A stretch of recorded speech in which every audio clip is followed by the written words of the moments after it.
करते हैं।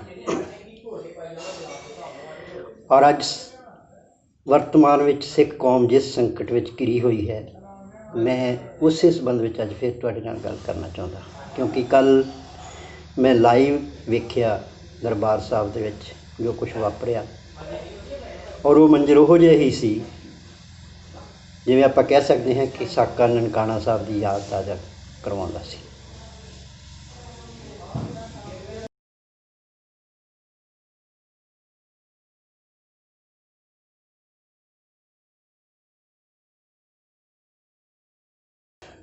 खालसा जी, वाहिगुरू जी का खालसा, वाहिगुरू जी की फतेह। दास हरदीप सिंह डिबडवा, प्रधान राजस्थान सिख गुरुद्वारा प्रबंधक कमेटी एडहॉक, अज तुहाडे नाल एक विशेष विषय ते गलबात करन लगा हाँ, क्योंकि दास इतिहास का विद्यार्थी है तो वर्तमान लिखण की कोशिश करता है। दास दियां 3 किताबां, साका नीला तारा तो बाद तबाही की तवारीख, अतवाद का नंगा सच और डेरा बनाम सिख हुक्मनामे तो माफ़ीनामे तक, तिन्ने ही वर्तमान की गल करते हैं। और अज वर्तमान में सिख कौम जिस संकट में घिरी हुई है, मैं उस संबंध में अज फिर तुहाडे नाल गल करना चाहता, क्योंकि कल मैं लाइव वेख्या दरबार साहब दे विच जो कुछ वापरिया, और वो मंजर उहो जिहा ही सी जिवें आपां कह सकते हैं कि साका ननकाना साहब की याद ताज़ा करवाउंदा सी। और उड्डी ही वड्डी घटना है, क्योंकि गुरु साहब का अपमान होया है और प्रबंध ते काबज धिर जिहड़ी है वो उस तरह ही हर ऐब दे विच घिरी हुई है, लिबड़ी हुई है, जिस तरह के ऐब उस वक्त नरैणा महंत वर्गे महंत करते थे। कल की घटना ने मैनू फिर इतिहास की याद करवाउंदियां करवाउंदियां वर्तमान में खड़ा जदों कीता, तो मैं वेख रहा सी और मैं सोच रहा सी कि आ जो कुछ वापर रहा है इस वक्त जे उस दौर दी लीडरशिप हुंदी तां वो की करदी।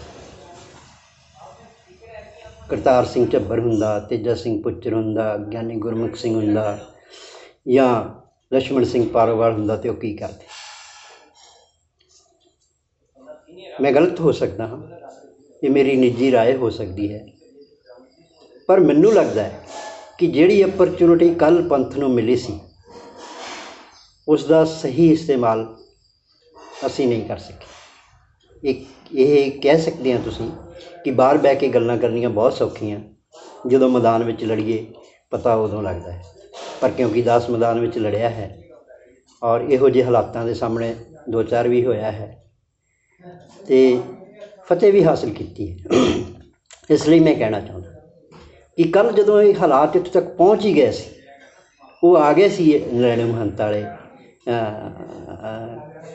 किरदार दे विच, उन्होंने अपने गुंडे भेज दिते सी ते खालसे नूं फिर उसे ही खालसाई रिवायतों की गल करनी चाहिए सी, ताकि असी फिर एक नवा इतिहास रच ले।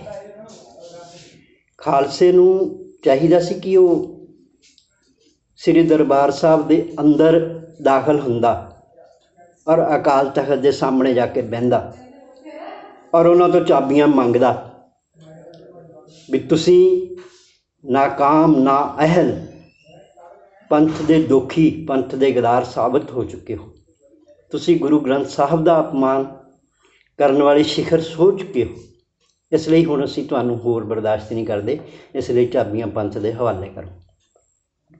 ये मोर्चा कल चाबियां का मोर्चा बन जाना चाहिए सी। तुसीं कहोगे कि असीं जी ये संविधानक चुनी हुई संस्था है जी, तो इस चुनी हुई संस्था के खिलाफ असीं इहो जी गल किवें कर सकते हैं, पर मैं कहना असीं कर सकते सी, क्योंकि ये जिहड़ी चुनी हुई संस्था है ये अपना वेला विहा चुकी है। जिस संविधान की आपां गल करते हैं वो 100 साल पहलां अंग्रेज़ों के राज विच बनिया सी, और जिस संविधान में 100 साल दे विच मैनूं नहीं याद कोई एक अद्धा अमेंडमेंट भी होया हो कि खालसा पंथ 100 साल पहलां वाली पोजीशन में है। उस तरह असीं इस प्रबंध नूं लवांगे। मैं अक्सर क्या करदा कि प्रबंध बनते हैं, प्रबंध विगड़ते हैं, तो तो प्रबंध बदले जाते हैं। और उदाहरण मैं दिंदा हाँ गुरु साहिब के टाइम, क्योंकि असी गुरु साहब नूं सियाणे नहीं हो सकते। मसंद सिस्टम गुरु साहब ने बनाया सी और गुरु साहब ने चलाया सी। मसंद विगड़े और गुरु साहब ने मसंद साड़े और प्रबंध बदले कि अज ये मसंद इन्हां मसंदां दा प्रबंध बदलिया नहीं जाना चाहिए कि असी उस संविधान के मूँह वाल वेंदे रहांगे जिहड़ा संविधान सानूं ये श्योर नहीं करता, गरंटी नहीं करता कि श्रोमणी कमेटी की चोण जिहड़ी कदों ते किवें होएगी। हर संस्था की चोण 5 सालों बाद होंदी है, हर पार्लीमेंट की चोण होंदी है, विधान सभावां दी होंदियां, सरपंच चुनदे हैं 5 सालों बाद चुनदे हैं, असीं बदलदे हैं संस्था अपने प्रबंध। पर की श्रोमणी कमेटी असीं 5 सालों बाद बदल सकते हैं? 20-20 साल, 25-25 साल, 15-15 साल जे संस्था की चोण ना होवे उहनूं असीं संविधानक किवें कह सकते? इसलिए कोई संविधानक नहीं है, ये एक साड़ियाँ अखां दे उत्ते पट्टी बन्नण वाली गल है। संविधानक कह के ये प्रबंध सड़ गल चुका है और इस प्रबंध का सुधार जिहड़ा असीं जिवें चाहुंदे हां उवें नहीं होना।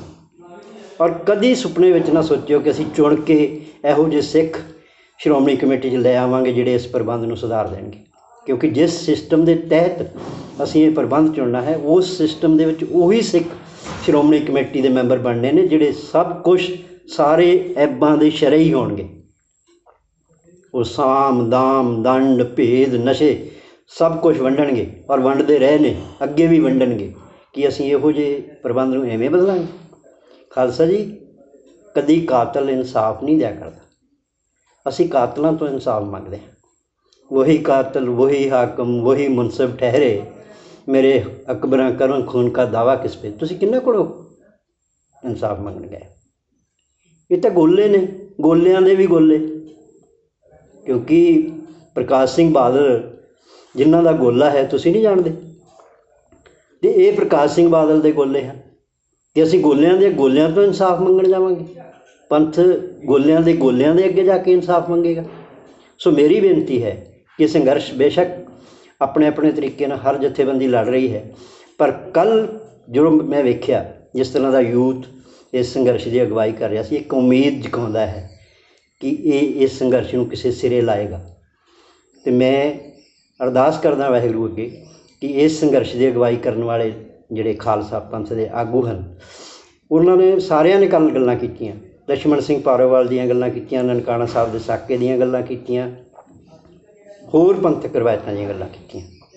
पर गल्लां करके घर मुड़ जाण वाले नूं फिर खालसा नहीं कहंदे। सानूं वो सबूत भी देने पैणगे, सानूं उस अरदास की कीमत भी चुकाउणी पैगी और पंथ नूं यकीन दिवाउणा पएगा कि अरदास की साडे लई कोई कीमत है। तुहानूं याद होएगा लक्ष्मण सिंह पारोवाल जदों ननकाना साहब के साके लई घरों तुरिया सी ते उदों भी जिवें तुसीं कल कहंदे सी ना भी गलबात चल रही है श्रोमणी कमेटी के अंदर, मुलाजमां नाल गलबात चल रही है जी, वो हो रहा जी, गल्लां बातां उदों भी चलियां सीगियां। मास्टर तारा सिंह नाल गल्लां बातां होईयां सीगियां नरैणों महंत दीयां और ये तय हो गया सी कि मसला गलबात नाल हल कर लांगे। और ये सुनेहा भी लक्ष्मण सिंह जी दे कोल पहुँच गया सी, पर उस सिंह ने कहा सी असीं अरदास कर चुके हैं, असीं अरदास करके तुर चुके हैं, असीं वापस नहीं जाना। इसलिए साडे सामने साडा जिहड़ा इतिहास है, जिहड़ी रोशनी 'च असीं गल करदे हां, असीं उस इतिहास नूं जिउणा सीखीए। असीं सिर्फ उस इतिहास दीयां गल्लां ना करिए। मैं ये बहुत वड्डियां वड्डियां गल्लां कर रहा, कौड़ियां भी लगणगीਆਂ, एवें भी लगूगा कि अंदर बह के वीडियो बनाउणी बहुत सौखी है तो मैदान में लड़ना बहुत औखा है। फिर मैं माफ़ी मंगदा, पर इन्हां लोकां नाल सानूं मैदान में ही लड़ना पैना। इन्हां नाल किसी संविधान किसी संस्थाई जिहड़े प्रबंध आ उसकी हिसाब नाल असीं गल नहीं कर सकते, क्योंकि ये बहुत ही हद तक दे कमीने हो चुके हैं। जिहड़े तुसीं गुरु अपने गुरु नूं वेच सकते हैं, गुरु का अपमान करवा सकते हैं, उन्हां तों तुसीं उम्मीद किवें कर सकते? सो दास की बेनती है कि आपां इस संघर्ष नूं उस इतिहास की रोशनी में लड़ीए जिस इतिहास दीयां आपां गल्लां करदे हां। और प्रबंध आपां एवें नहीं बदलना भी श्रोमणी कमेटी के मैंबर चुन के अपने तो प्रबंध नहीं बदलिया जाना। अपने वर्गिਆਂ ਨੂੰ ਕਿਸੇ ने श्रोमणी कमेटी के नेड़े नहीं फटकण देना, पिंड दीयां कमेटियां के नेड़े नहीं जाण दिंदे, तुहानूं गुरुद्वारिਆਂ ਸਿੰਘ सभावां के मैंबर नहीं बन दिंदे, तुहानूं श्रोमणी कमेटी का मैंबर कौन बना दूगा? तो तुसीं फिर इन्हां दे दरवाज़िਆਂ ते खड़े होवोगे इन्हां तो इंसाफ मंगदे, ते उहदे नाल चंगा नहीं कि एक सड़िया गलिया प्रबंध जिहड़ा इहनूं बदलण वास्ते आपां उन्हां ही रवायतां ते चलीए। लाइए फिर सीस भाई जे लाउण दी लोड़ है तां। दास ਹਮੇਸ਼ਾ ਪੰਥ ਦੇ ਨਾਲ ਰਿਹਾ ਹੈ, ਹਰ ਸੰਘਰਸ਼ ਦੇ ਵਿੱਚ ਨਾਲ ਰਿਹਾ ਹੈ। ਰਾਜਸਥਾਨ ਦੀ ਸਿੱਖ ਸੰਗਤ ਵੱਲੋਂ ਦਾਸ ਯਕੀਨ ਦਿਵਾਉਂਦਾ ਹੈ ਕਿ ਪੰਜਾਬ ਦੇ ਹਰ ਸੰਘਰਸ਼ ਵਿੱਚ, ਹਰ ਮੂਵਮੈਂਟ ਵਿੱਚ ਰਾਜਸਥਾਨ ਦੇ ਸਿੱਖਾਂ ਵੱਲੋਂ ਪੰਥ ਦੇ ਨਾਲ ਮੋਢਾ ਢਾ ਕੇ ਖੜ੍ਹੇ ਹੋਵਾਂਗੇ ਔਰ ਲੋੜ ਪਈ ਸਿਰ ਦੇਣ ਦੀ ਅਤੇ ਦੇਵਾਂਗੇ ਵੀ। ਵਾਹਿਗੁਰੂ ਜੀ ਕਾ ਖਾਲਸਾ, ਵਾਹਿਗੁਰੂ ਜੀ ਕੀ ਫਤਿਹ।